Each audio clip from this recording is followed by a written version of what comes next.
This is my Hubsan X4.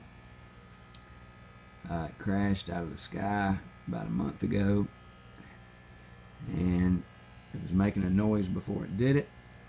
And the problem was the screws under there, it came loose and made it rattle, which threw it off balance and came down out of the sky hard.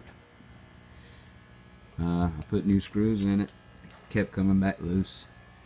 So as you can see, I just put some tape around every corner of it so it would be balanced, and taped it again here to secure it. But if any screws comes loose in the arms of it, it'll throw it off balance and it won't fly straight. So if yours won't fly straight, maybe you want to check those screws. Hubsan X4 Pro.